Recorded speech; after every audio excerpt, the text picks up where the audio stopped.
62살에 다시 설렌다는 게 죄인가요? 아들은 엄마 나이에 무슨 사랑이라고 했습니다. 저는 떨리는 손으로 마이크를 잡았습니다. 고의원 자리, 온 가족이 모인 테이블.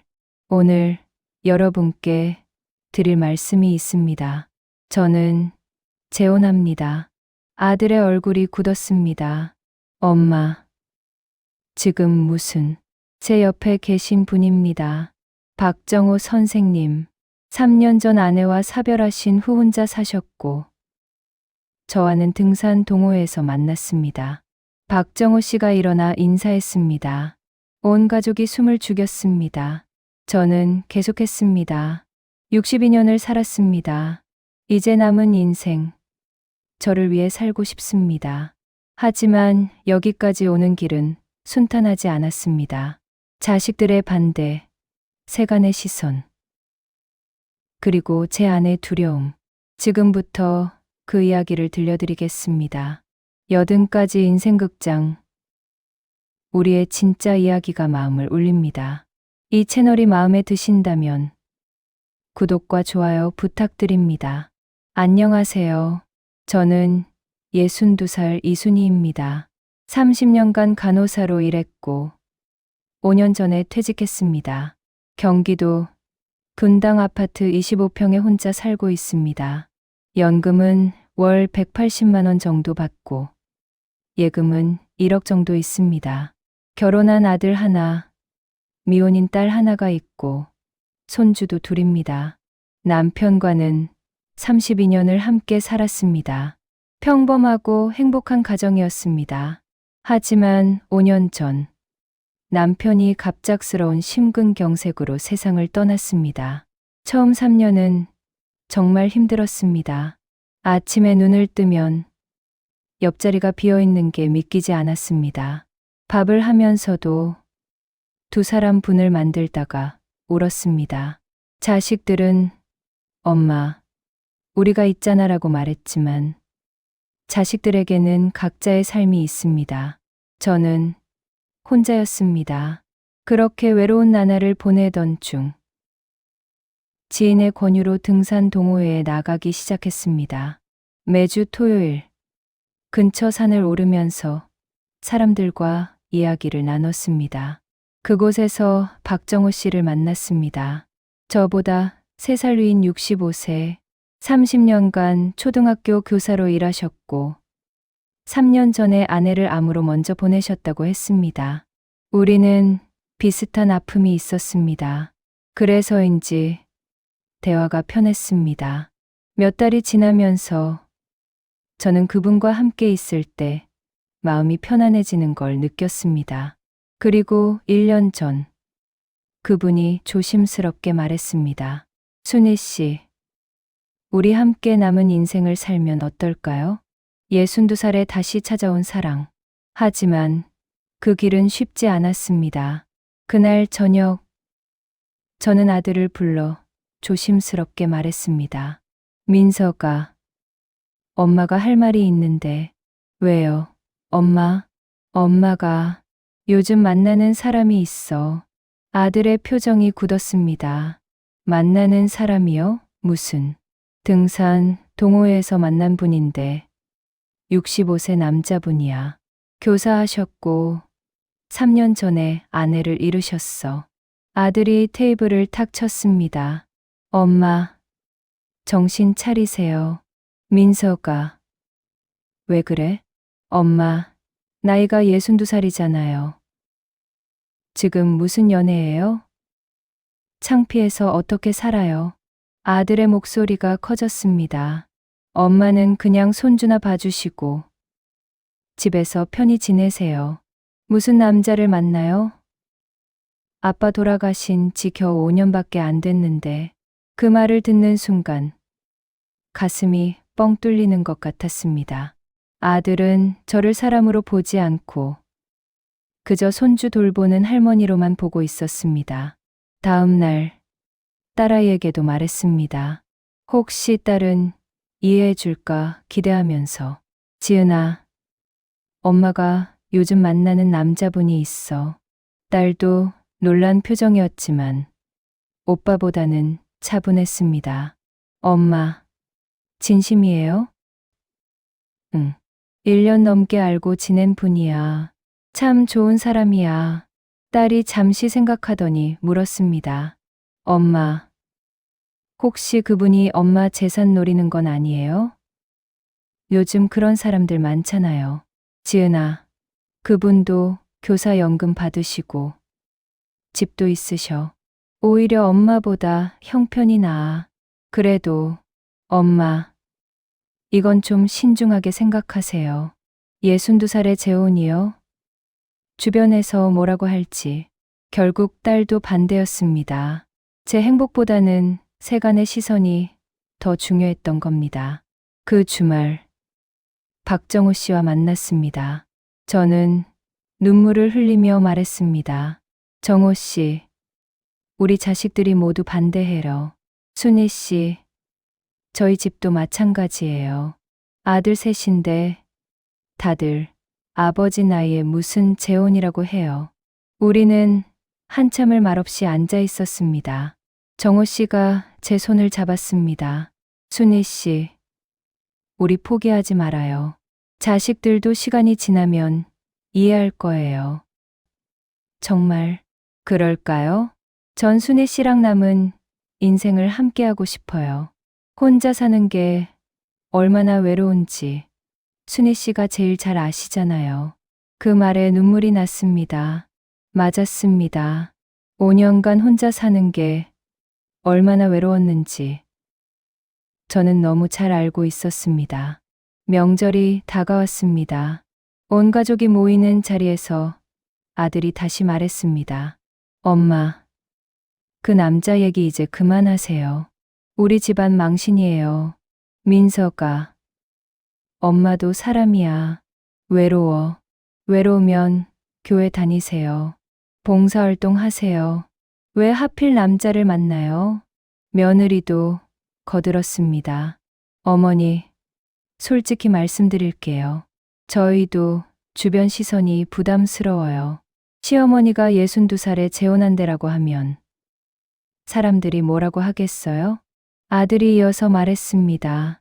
그리고 어머니, 혹시 그 남자가 나중에 어머니 재산을 노리면 어떡해요? 그럼 우리는? 그 순간 깨달았습니다. 아들은 제 행복이 아니라 제 재산을 걱정하고 있었던 겁니다. 그날 밤 친정 언니한테 전화했습니다. 언니, 나 요즘 만나는 남자분이 있어. 재혼하고 싶어. 언니도 한숨을 쉬었습니다. 순이야, 언니 입장에서는 응원해주고 싶은데 솔직히 주변에서 뭐라고 할까봐 걱정돼. 62살에 재혼하면 사람들이 철없다고 할 거야. 언니도 그렇게 생각해? 아니, 나는 내가 행복했으면 좋겠어. 근데 현실적으로 생각해봐. 자식들도 반대하고 주변 시선도 있고. 전화를 끊고 저는 혼자 울었습니다. 62년을 살았는데 제 행복은 왜 제가 결정하지 못하는 걸까요? 추석 명절이었습니다. 시댁 제사를 지내고 시동생인 언지 씨 말했습니다. 형수님, 요즘 남자 만난다는 소문 들었어요. 네, 형님 돌아가신 지 겨우 5년밖에 안 됐는데 벌써 다른 남자를 만나요? 형님한테 미안하지도 않아요? 신우이도 거들었습니다. 언니, 우리 오빠가 언니 위해서 얼마나 고생했는데 62살의 재혼이라니 창피해요. 온 가족이 저를 비난했습니다. 저는 참았던 말을 꺼냈습니다. 32년을 함께 살았어요.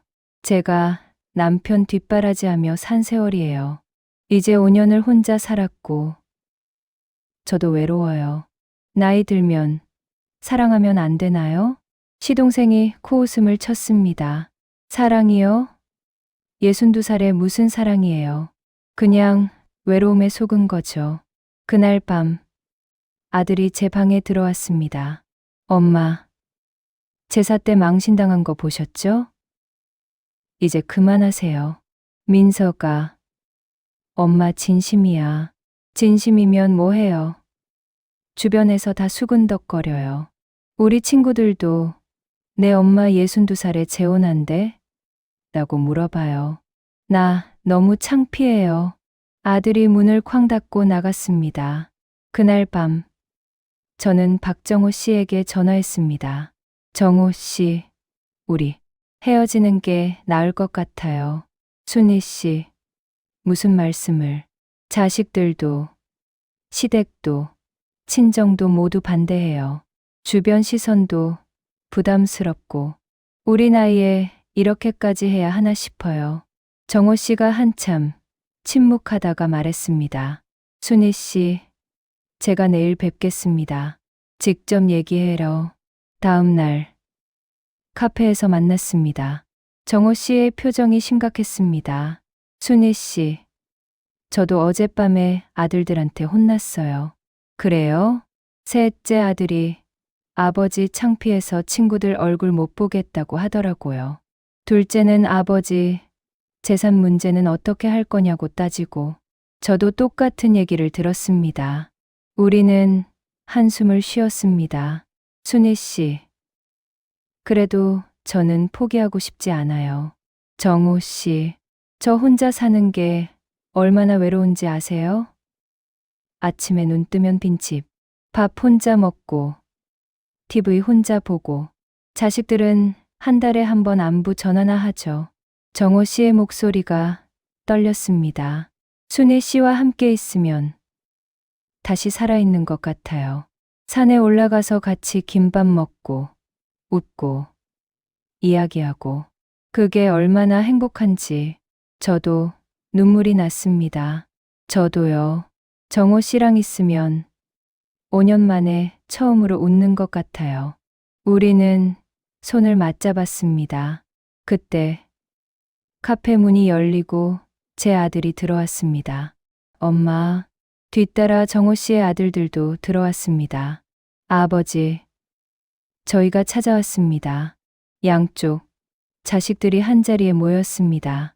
분위기가 험악했습니다. 제 아들이 말했습니다. 박정호 선생님, 솔직히 말씀드릴게요. 저희 어머니는 재산이 좀 있습니다.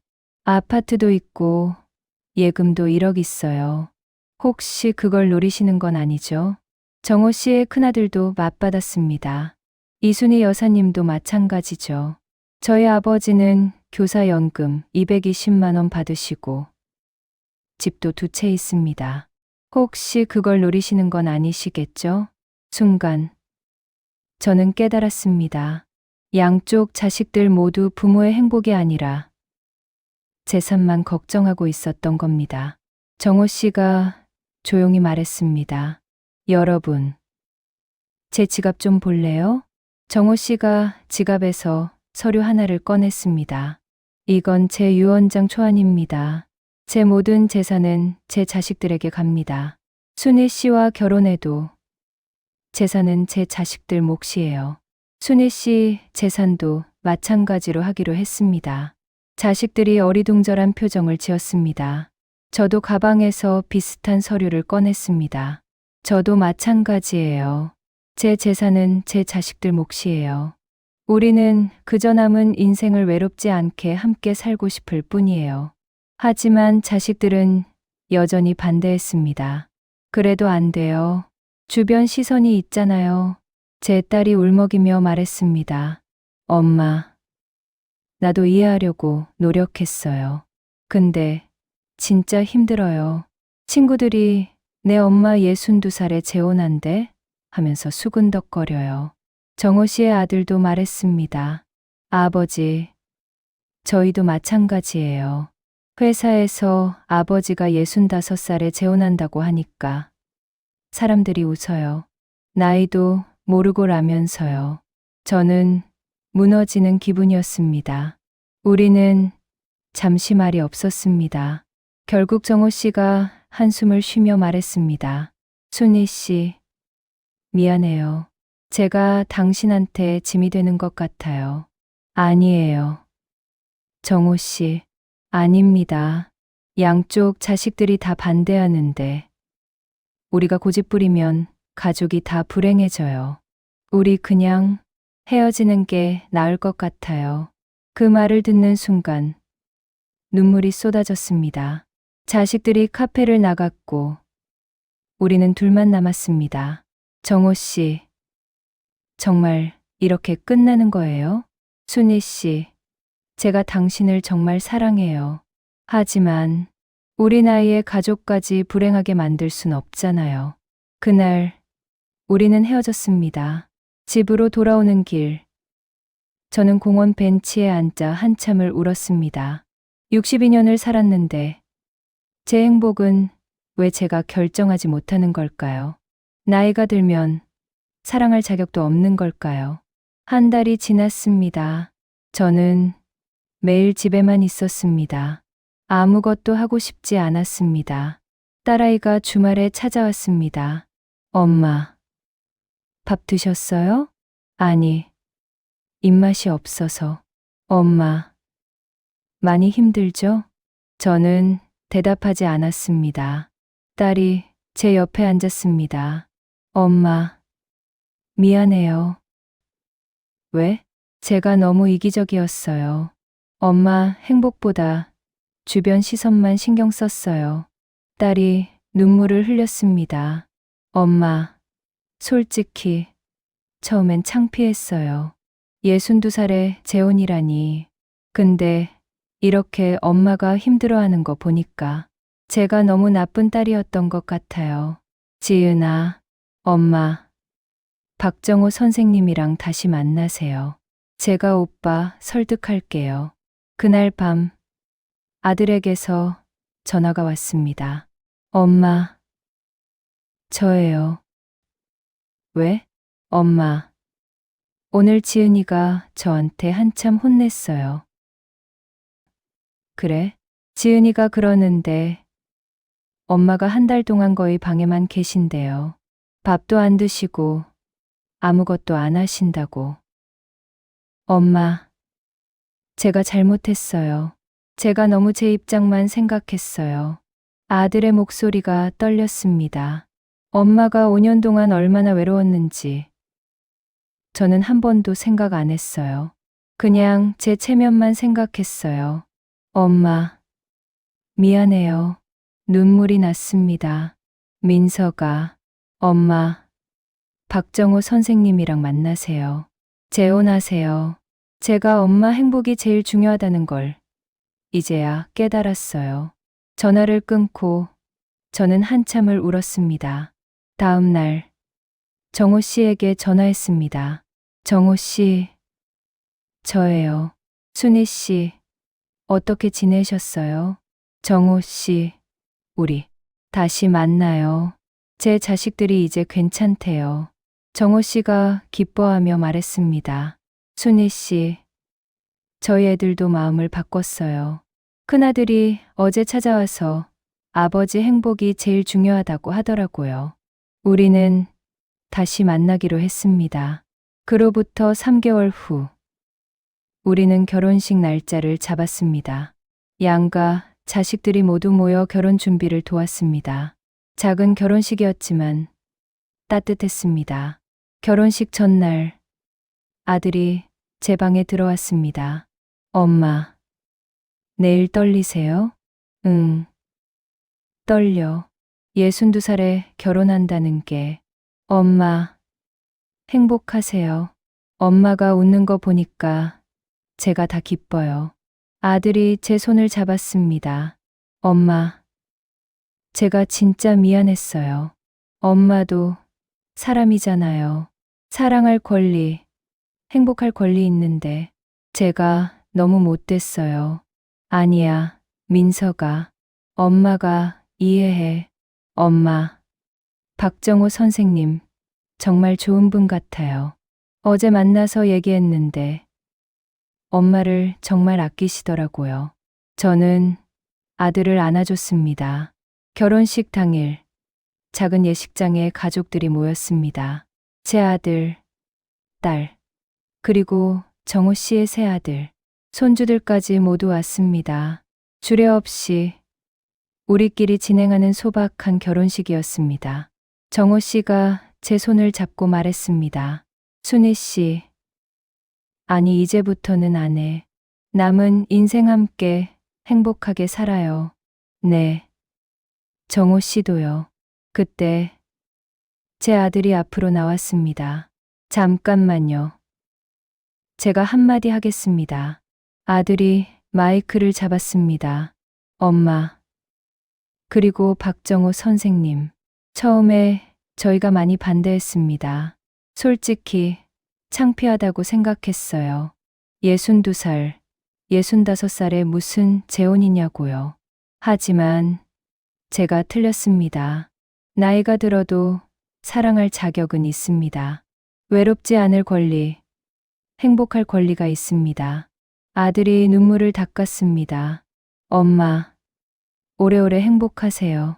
그리고 박정호 선생님, 우리 엄마 잘 부탁드립니다. 정호 씨의 아들들도 일어나 박수를 쳤습니다. 온 가족이 우리를 축하해줬습니다. 결혼식 후 피로연 자리에서 등산 동호회 사람들도 많이 왔습니다. 한 분이 축사를 했습니다. 순희 씨, 정호 씨, 축하합니다. 사실 저희도 처음에는 놀랐어요. 나이 드신 분들이 재혼한다니. 근데 보면서 깨달았습니다. 나이는 숫자일 뿐이라는 걸.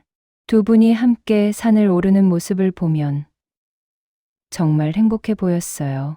서로를 아끼고 배려하는 모습이 저희에게도 감동이었습니다. 박수가 쏟아졌습니다. 그리고 뜻밖에도 시동생이 일어났습니다. 형수님, 추석 때 제가 심한 말 했죠? 진심으로 사과드립니다. 제가 너무 편협했습니다. 형님 돌아가시고 5년 동안 형수님이 얼마나 외로웠을지 저는 한 번도 생각 안 했습니다. 오늘 결혼식 보면서 깨달았어요. 형수님도 행복할 권리가 있다는 걸. 시동생이 고개를 숙였습니다. 형수님, 행복하세요. 형님도 하늘에서 축복하실 겁니다. 저는 눈물이 났습니다. 정호 씨가 제 손을 꼭 잡았습니다. 피로연이 끝나고 우리는 작은 신혼여행을 떠났습니다. 제주도로. 비행기 안에서 정호 씨가 말했습니다. 순희 씨, 믿어져요? 우리가 정말 결혼했어요. 네. 꿈만 같아요. 순희 씨, 제가 약속할게요. 남은 인생 동안 순희 씨를 외롭지 않게 해드릴게요. 저도요. 정호 씨, 우리 함께 행복하게 살아요. 창밖으로 구름이 흘러갔습니다. 새로운 시작이었습니다. 제주도에서 3일을 보냈습니다. 손을 잡고 해변을 걷고 맛있는 음식을 먹고 이야기를 나눴습니다. 65년 인생에서 가장 행복한 시간이었습니다. 호텔 방에서 정호 씨가 물었습니다. 순희 씨, 후회 안 해요? 무엇을요? 자식들 반대도 많았고 주변 시선도 있었잖아요. 저는 고개를 저었습니다. 전혀요. 오히려 이렇게 용기 낸 제가 자랑스러워요. 저도요. 우리 정말 잘했어요. 정호 씨가 제 이마에 키스했습니다. 서울로 돌아오는 비행기 안에서 딸아이에게 문자가 왔습니다. 엄마, 잘 다녀오세요. 집에 반찬 해놨어요. 사랑해요. 눈물이 났습니다. 결국 모든 게 잘 풀렸습니다. 집에 도착하니 정말로 냉장고에 반찬이 가득했습니다. 딸아이가 정성껏 만들어 놓은 것들. 순희 씨, 우리 참 복 받았어요. 그러게요. 우리는 함께 저녁을 먹었습니다. 혼자가 아니라 둘이서. 그게 얼마나 감사한 일인지 이제 알겠습니다. 그로부터 1년이 지났습니다. 저와 정호 씨는 분당 아파트에서 함께 살고 있습니다. 매일 아침 함께 산책하고 저녁에는 함께 요리하고 주말에는 등산을 갑니다. 손주들도 자주 놀러 옵니다. 할머니, 할아버지 부르는 소리에 집안이 웃음으로 가득합니다. 며칠 전에는 정호 씨의 친구, 부부와 함께 여행을 다녀왔습니다. 70대에 이렇게 즐겁게 놀 수 있다는 게 신기했습니다. 가끔 길에서 아는 사람을 만나면 62살에 재혼하셨다며요? 용기 있으시네요 라고 말합니다. 처음에는 그 말이 부담스러웠는데 이제는 당당하게 대답합니다. 네, 행복합니다. 그때 저는 깨달았습니다. 사랑에는 정년이 없다는 것을. 나이가 들어도 설렐 권리, 행복할 권리가 있다는 것을. 62년을 살았지만 지금이 제 인생에서 가장 행복한 시간입니다. 정호 씨와 함께하는 매일이 감사합니다. 나이는 숫자일 뿐입니다. 중요한 건 마음이 살아있느냐, 그것뿐입니다. 이 이야기는 우리 모두에게 용기의 소중함을 일깨워줍니다. 80가지 인생극장. 우리의 진짜 이야기가 마음을 울립니다. 여러분은 나이 들어서도 새로운 사랑이 가능하다고 생각하시나요? 인생의 전환점에서 어떤 선택을 하셨나요? 댓글로 나눠주시면 함께 이야기 나누고 싶습니다. 오늘도 들어주셔서 감사합니다.